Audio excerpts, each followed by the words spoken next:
সংস্কার, বিচার ও পিআর পদ্ধতিতে জাতীয় নির্বাচন আয়োজনের দাবিতে সোহরাওয়ার্দী উদ্যানে মহাসমাবেশ করেছে ইসলামী আন্দোলন বাংলাদেশ। দুপুরের পর কানায় কানায় পূর্ণ হয়ে যায় সমাবেশস্থল। সমাবেশ ইসলামী আন্দোলন বাংলাদেশের আমির মুফতি সৈয়দ মোহাম্মদ রেজাউল করিম বলেন, সংখ্যানুপাতিক পদ্ধতিতে নির্বাচনের কোনো বিকল্প নেই। জোটবদ্ধ ইসলামিক দলগুলো হবে আগামী দিনের প্রধান রাজনৈতিক শক্তি। এ সময় পিআর পদ্ধতি ছাড়া বাংলাদেশের কোনো নির্বাচন সম্ভব নয় বলে মন্তব্য করেন রাজনৈতিক নেতৃবৃন্দ। আবু সাইদ অপুর রিপোর্ট। রোদ বৃষ্টি উপেক্ষা করে রাষ্ট্র সংস্কার, গণহত্যার বিচার, সংখ্যানুপাতিক পিআর পদ্ধতিতে অবাধ, সুষ্ঠু ও নিরপেক্ষ নির্বাচন ও ইসলাম বিরোধী সকল ষড়যন্ত্র এবং চক্রান্তের প্রতিবাদে সোহরাওয়ার্দী উদ্যানে মহাসমাবেশের আয়োজন করে ইসলামী আন্দোলন বাংলাদেশ। মহাসমাবেশ প্রমাণ করছে 16 দফা দাবি তুলে ধরে বক্তারা বলেন, গণঅভ্যুত্থান পরবর্তী নতুন বাংলাদেশে ফেসিবাদদের কোনো ঠাঁই নেই। পিআর পদ্ধতিতে নির্বাচনের কোনো বিকল্প নেই। এই বাংলাদেশ নতুন ব্যবস্থায় পরিচালিত হবে, নতুন সিস্টেমে পরিচালিত হবে। নতুন বাংলাদেশে কোনো দুর্নীতিবাজ, কোনো চাঁদাবাজ, কোনো টেন্ডারবাজের জায়গা হবে না। জুলাইয়ের যোদ্ধাদের যে রক্ত দেয়া, সেগুলোকে আমরা যতক্ষণ ধারণ করে সামনের দিকে এগিয়ে চলবো, ততক্ষণ কারো প্রপাগান্ডা আমাদের কিছু আসে যায় না। আমরা বলতে চাই, কোন দু একটি দলের উপরে ভিত্তি করে দু একটি দলের কথায় সংস্কারের নকশায় পরিবর্তন আনা যাবে না। প্রয়োজনে গণভোটের আয়োজন করারও পরামর্শ দেন বক্তারা। ইসলামী আন্দোলনের মহাসমাবেশে যোগ দিয়ে জামাত ও এনসিপির নেতারা বলেন, গণ অভ্যুত্থান নিয়ে যারা তামাশা করবে তাদেরও ছাড় নেই। এ সময় তারাও পিআর পদ্ধতিতে নির্বাচনের প্রতি সহমত পোষণ করেন।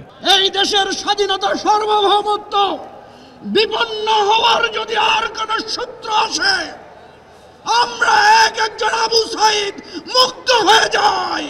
নির্বাচন কমিশনের প্রধানকে আমি বলতে চাই, আজকের এই সমাবেশ থেকে, এই জনসমুদ্র থেকে এই বার্তা যদি আপনারা বুঝতে ভুল করেন, পিআর পদ্ধতি ছাড়া নির্বাচন বাংলার মানুষ গ্রহণ করবে না। পিআর পদ্ধতিতে নির্বাচন আয়োজন করার কোনো বিকল্প নাই। আজকের এই জনসমুদ্র পিআর পদ্ধতি নির্বাচনের পক্ষের জনসমুদ্র। দেশ গঠনে নারীদের ভূমিকা খুবই গুরুত্বপূর্ণ। ইসলামী আন্দোলন বাংলাদেশ নারীর স্বাধীনতা, সম্মান, অধিকার নিশ্চিত করতে চায়। আমরা নারীর প্রতি কোনো প্রকার সহিংসতা বরদাস্ত করব না। আন্তর্জাতিক খ্যাতি সম্পন্ন প্রয়োজনীয় রাষ্ট্র সংস্কার, গণহত্যার বিচার এবং পিআর পদ্ধতিতে নির্বাচনী ব্যবস্থা এবং অতীতের ন্যায় প্রশাসনিক নির্বাচন না করার দাবি তুলে মহাসমাবেশে ডাক দিয়েছে ইসলামী আন্দোলন বাংলাদেশ। আর এটি সফল না হলে তারা রাজপথে নামতে বাধ্য হবে বলে হুঁশিয়ারি দেন বক্তারা। সোহরাওয়ার্দী উদ্যান থেকে আবু সাইদ অপু, মাই টিভি, ঢাকা। বিগত 17 বছরে ফ্যাসিস্টের দোসররা বাংলাদেশের অর্থনীতিকে ধ্বংস করেছে বলে মন্তব্য করেছেন বিএনপির স্থায়ী কমিটির সদস্য আমির খসরু মাহমুদ চৌধুরী। শনিবার দুপুরে সিলেটের মেন্দিবাগে একটি বিজনেস ডায়ালগ অনুষ্ঠানে এ কথা বলেন তিনি। আমির খসরু বলেন, দেশের মানুষের চিন্তাধারা পরিবর্তন হয়েছে, এখন আর আগের মতো রাজনীতি করলে হবে না। বিএনপি আগামীতে ক্ষমতায় গেলে 18 মাসের মধ্যে 1 কোটি মানুষের কর্মসংস্থান তৈরি করবে। তিনি আরও বলেন, বাংলাদেশে ব্যবসার পরিবেশ নষ্ট করে দেওয়া হয়েছে। এ সময় দেশকে গড়তে হলে ব্যবসাকে গণতন্ত্রায়ন করতে হবে বলে মন্তব্য করেন তিনি। 17 বছরে ধ্বংস করে দেওয়া হয়েছে। বাংলাদেশের মানুষের যে উৎপাদনশীলতা, সৃজনশীলতা, অর্থনীতিকে নিয়ে, সেটাকে ধ্বংস করে দেওয়া হয়েছে। দীর্ঘ 15 বছর নতুন প্রজন্ম তাদের ভোটের অধিকার প্রয়োগ করতে পারেনি বলে মন্তব্য করেছেন বিএনপির স্থায়ী কমিটির সদস্য ডক্টর আব্দুল মঈন খান। বলেন, বিগত সরকার আমলে যারা নির্যাতিত তাদেরকে সম্মান করে গুরুত্বপূর্ণ স্থান দিতে হবে। রাজধানী বনানীতে গুলশান ও বনানী থানা জাসাসের কর্মী সম্মেলনে তিনি এসব কথা বলেন।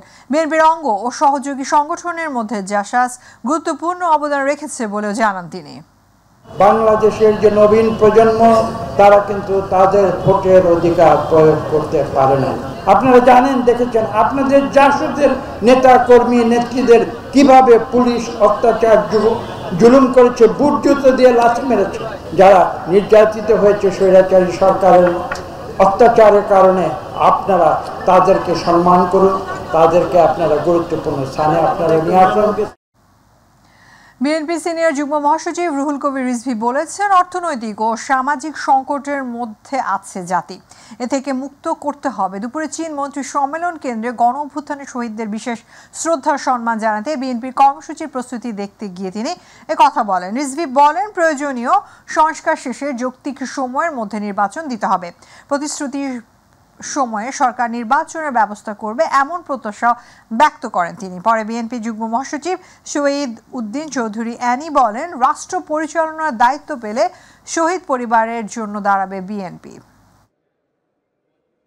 অন্তর্বর্তীকালীন সরকার যিনি আছেন তাকে অর্থনৈতিক বিষয়টা দেখতে হবে। আমরা বলেছি আমরা সরকারের যে ত্রুটি বিচ্যুতি আছে সেটা সমালোচনা করব, কিন্তু যে কয়দিন তারা আছেন তারা যাতে এদেশের মানুষের কল্যাণে, এদেশের মানুষের সামগ্রিক উন্নতি এবং তাদের উন্নত ভবিষ্যৎ নিশ্চিত করার জন্য তারা কাজ করে যাবেন। এই জন্য প্রয়োজনীয় সংস্কার শেষে নির্বাচন দিতে হবে এবং সেই নির্বাচনটি অবশ্যই যৌক্তিক সময়ের মধ্যেই সেটা দিতে হবে। জুলাই আন্দোলনে যারা শহীদ হয়েছে তাদেরকে স্মরণীয় করে রাখার জন্য, বরণীয় করে রাখার জন্য আমরা 1 জুলাই থেকে 5 আগস্ট পর্যন্ত আমাদের কর্মসূচি গ্রহণ করেছি এবং সর্বশেষ 6 আগস্ট সেদিনও আমাদের একটা নির্ধারিত কর্মসূচি থাকবে। 2024 সালে জুলাই আগস্টের গণ অভ্যুত্থান উপলক্ষে 36 দিন ব্যাপী কর্মসূচি পালন করবে জামায়াত ইসলামী বলে জানিয়েছেন দলটির সেক্রেটারি জেনারেল মিয়া গোলাম পরওয়ার। দুপুরে মগবাজার স্থল কেন্দ্রীয় কার্যালয়ে এক সংবাদ সম্মেলনে মাসব্যাপী কর্মসূচি ঘোষণা করা হয়। জানানো হয়, গণ অভ্যুত্থানে শহীদ, আহত ও পঙ্গুত্ব বরণকারীদের জন্য সারা দেশে শাখায় শাখায় দোয়া অনুষ্ঠান করবে জামায়াত ইসলামী। মিফতাহ গালিবের রিপোর্ট। কোটা আন্দোলন থেকে সৃষ্ট জুলাই আগস্টের গণ অভ্যুত্থানে প্রায় 2000 নিহত এবং হাজার হাজার মানুষ আহত ও পঙ্গুত্ব বরণের মাধ্যমে পতন হয় আওয়ামী লীগ সরকারের। ভারতে পালিয়ে যান শেখ হাসিনা। জুলাই আগস্টের গণ অভ্যুত্থানের 1 বছর পূর্ণ উপলক্ষে সংবাদ সম্মেলন করে মাসব্যাপী কর্মসূচি ঘোষণা করে জামায়াত ইসলামীর সেক্রেটারি জেনারেল মিয়া গোলাম পরওয়ার। তিনি জানান, 1 জুলাই গণ অভ্যুত্থানে শহীদ, আহত ও পঙ্গুত্ব বরণকারীদের জন্য দেশব্যাপী শাখায় শাখায় দোয়া অনুষ্ঠান, 16 জুলাই শহীদ আবু সাইদ স্মরণে আলোচনা সভা ও দোয়া অনুষ্ঠান করতে রংপুর যাবেন শীর্ষ নেতারা। 1 জুলাই আগস্ট গণ অভ্যুত্থানে শহীদ, আহত ও পঙ্গুত্ব বরণকারীদের জন্য দেশব্যাপী শাখায় শাখায় দোয়া অনুষ্ঠান। 2 থেকে 4 জুলাই দরিদ্র, অসহায়, দুস্থ ও ইয়াতিমদের মাঝে খাবার বিতরণ।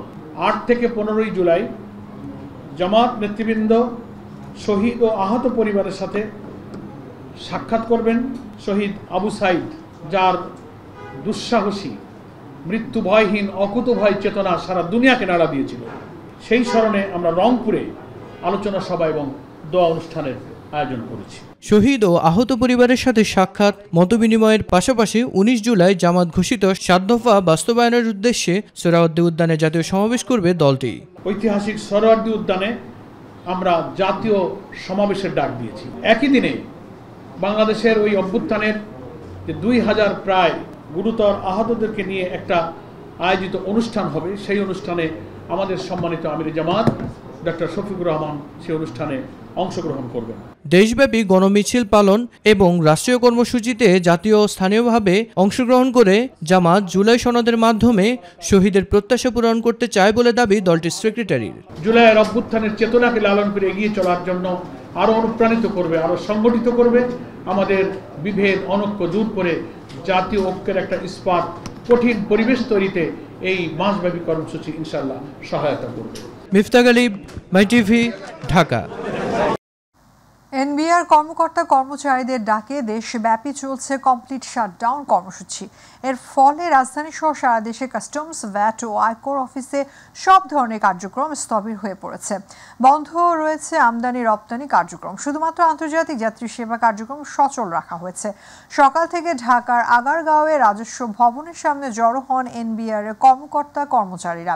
কর্মসূচি ঘিরে অতিরিক্ত পুলিশ সদস্য মোতায়েন ছাড়াও রাখা হয়েছে সাজোয়াজান। চট্টগ্রাম কাস্টম হাউসেও শাটডাউনের প্রভাব সবচেয়ে প্রকট। সেখানে আমদানি রপ্তানি পণ্যের শুল্কায়ন কার্যক্রম পুরোপুরি বন্ধ রয়েছে।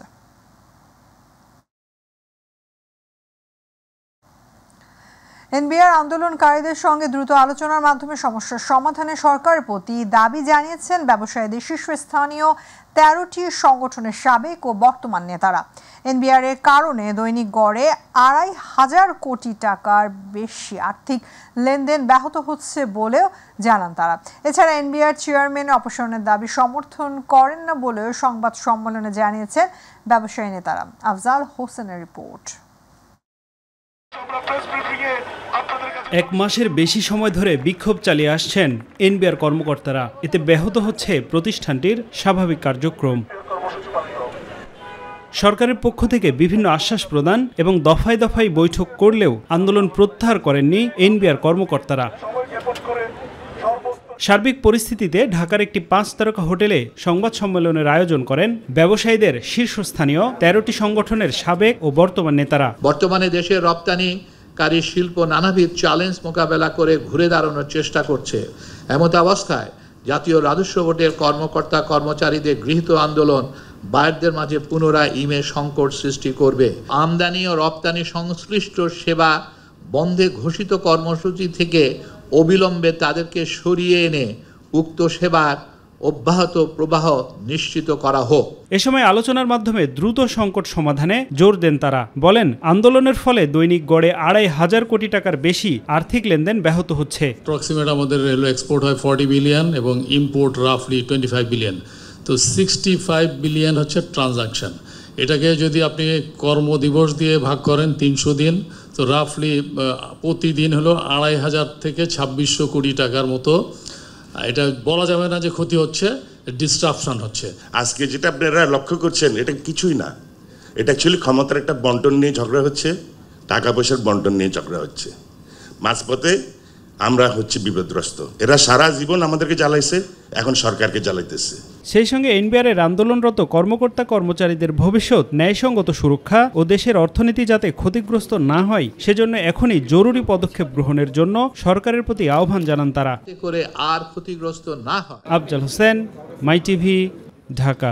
আপনারা সকলে রাজধানীর পল্টন, ধানমন্ডি ও উত্তরায় প্রাথমিকভাবে বুয়েটের তৈরি 3 চাকার ব্যাটারি চালিত রিকশা চলবে বলে জানিয়েছেন এলজিআরডির উপদেষ্টা আসিফ মাহমুদ সজীব ভুঁইয়া।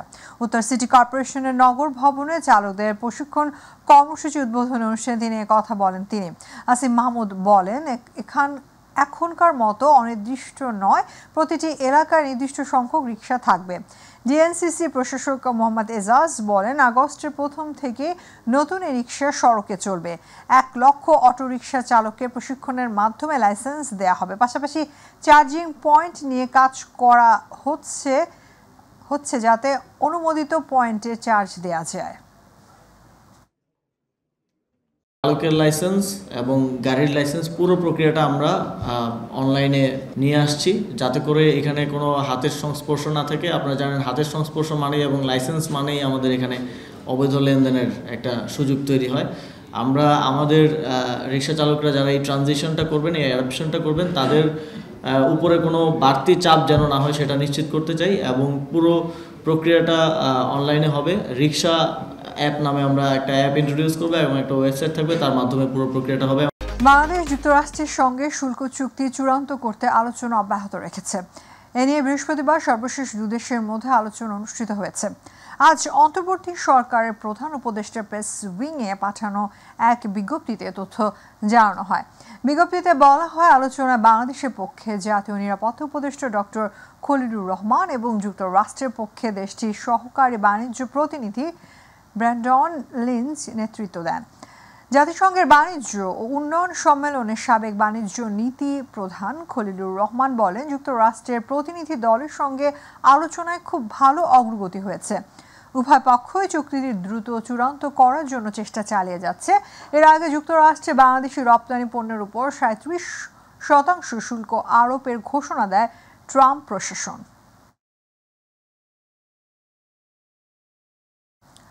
অন্তর্বর্তী সরকারের মৎস্য ও প্রাণী সম্পদ মন্ত্রণালয়ের উপদেষ্টা ফরিদা আক্তার বলেছেন যে সব জেলায় চর, ডিপচর এলাকা রয়েছে এবং যে সব অঞ্চলে প্রচুর গবাদি গোখাদ্য বা ঘাস রয়েছে সেখানে পশুর স্বাস্থ্য উন্নয়ন ও মাংস বৃদ্ধির জন্য গুটি রোগ নির্মূলে টিকা কার্যক্রম পরিচালিত হবে।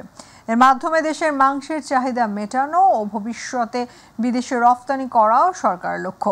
দুপুরে মানিকগঞ্জ সদর উপজেলা জয়নগর স্কুল মাঠে জেলা প্রাণী সম্পদ অধিদপ্তরের আয়োজনে টিকা কার্যক্রমের আনুষ্ঠানিক উদ্বোধন শেষে এ কথা বলেন তিনি। গরু ছাগলগুলোকে পরিষ্কার রাখতে হবে। এই যে আমি সুন্দরভাবে যদি যত্ন নিয়ে পালি তাহলে মানুষের বাচ্চাও যেমন যত্ন নিলে ঠিকমতো গোসল করালে ঠিকমতো রাখলে অসুস্থ কম হবে, তেমনি গবাদি পশু অসুস্থ কম হবে। দেশে শুক্রবার সকাল 8টা থেকে শনিবার সকাল 8টা পর্যন্ত একদিনে করোনায় আরও 2 জনের মৃত্যু হয়েছে। এ সময় নতুন করে আরও 7 জনের শরীরে করোনা ভাইরাস পাওয়া গেছে। 181 জনের নমুনা পরীক্ষা করে এই রোগী শনাক্ত হয়। এ নিয়ে মোট আক্রান্ত রোগীর সংখ্যা দাঁড়িয়েছে 20,52,080 জনে। স্বাস্থ্য অধিদপ্তর থেকে পাঠানো করোনা বিষয়ক নিয়মিত সংবাদ বিজ্ঞপ্তিতে এ তথ্য জানানো হয়। এদিকে ডেঙ্গু জ্বরে আক্রান্ত হয়ে গত 24 ঘন্টায় সারা দেশে 1 জন মারা গেছেন। এ নিয়ে চলতি বছর ডেঙ্গুতে মারা গেছেন 41 জন। এছাড়া 24 ঘন্টায় ডেঙ্গু আক্রান্ত হয়ে হাসপাতালে ভর্তি হয়েছেন 262 জন।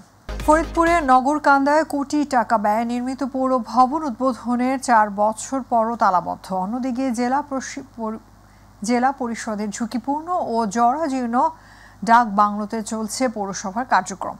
সংযোগ সড়ক না থাকা এতদিন ভবনটি চালু করা যায়নি। 1 মাসের মধ্যে ভবনটি চালু করা হবে জানিয়েছে পৌর প্রশাসক। প্রতিনিধি শফিকুল ইসলাম জনি রিপোর্ট। এটি ফরিদপুরের নগরকান্দার আধুনিক পৌর ভবন। দীর্ঘ প্রতীক্ষার পর উদ্বোধন হয়েছিল গর্বের সাথে, কিন্তু উদ্বোধনের 4 বছর পেরিয়ে গেলেও সেখানে শুরু হয়নি কোনো সরকারি কার্যক্রম। 3 কোটি 64 লাখ টাকা ব্যয়ে নির্মিত সেই ভবন আজ পড়ে আছে তালাবদ্ধ ও পরিত্যক্ত। অন্যদিকে জরাজীর্ণ এক ডাকবাংলোতে চলছে পৌরসভার দাপ্তরিক কাজ।